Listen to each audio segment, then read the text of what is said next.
সনাতন ধর্ম পৃথিবীর সবচেয়ে পুরাতন ধর্ম। আমাদের সমাজের জন্য, বিশেষ করে আমাদের সনাতনীদের জন্য অত্যন্ত একটি প্রয়োজনীয় এই প্রশিক্ষণ। আপনারা জানেন যে সনাতন ধর্ম পৃথিবীর সবচেয়ে পুরাতন ধর্ম। আর সনাতনের অর্থ আপনারা জানেন, যাই হোক আমি সেদিক যাব না। এই ধর্ম মনে হয় আমাদের এই ধর্মের অনেকটা বয়স হয়ে যাওয়ার কারণে কি আমরা ভুলে যাওয়ার কারণে আমরা কিন্তু ধর্মের কৃষ্টি কালচার ভুলতে বসেছিলাম। অনেকেই আমাদের মধ্যে যারা এগুলো ধরে রেখেছিলেন তাদের মধ্যে জ্ঞানটা কিন্তু সীমাবদ্ধ থাকত। সীমিত কিছু মানুষকে তারা হয়তো বিলি করতো বা জ্ঞান দান করত। প্রিয় সুধী, আপনারা এই বিগত 7 দিন যাবৎ এই প্রশিক্ষণের মতো মহান কার্যে অন্য সকল চিন্তা বাদ দিয়ে যে যুক্ত আছেন।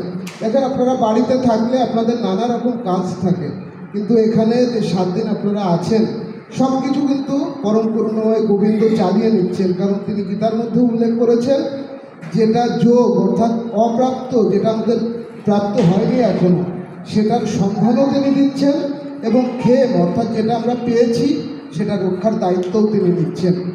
মন থেকে কৃতজ্ঞতা জানাচ্ছি পরম করুণাময় ঈশ্বরের প্রতি, সেই সাথে আপনাদের সবার প্রতি, যে এটা শুধু একটা জ্ঞান শেয়ারিংয়ের বিষয় না। ব্যাপার হচ্ছে যে এখানে হচ্ছে যে পরস্পরের সাথে যে একটা আত্মিক সংযোগ, এটা বড় একটা প্ল্যাটফর্ম। আপনারা বিভিন্ন মন্দির থেকে যারা এসেছেন এখানে পরিচয় হয়েছেন, পরস্পরের যে আত্মিক বন্ধন, এটা আমাদেরকে আরও দৃঢ় করবে।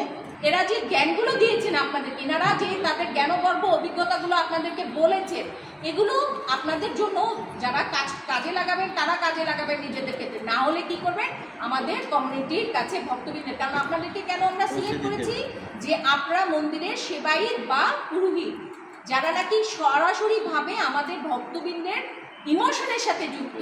মন্দিরে আসেন, মন্দিরে আসলে কিন্তু দেখেন, আপনি এখানে আসছেন না মন্দিরে, আপনার ভিতরের অন্তরাত্মায় কিন্তু অন্যরকম একটা ভাবধারা প্রবাহিত হচ্ছে।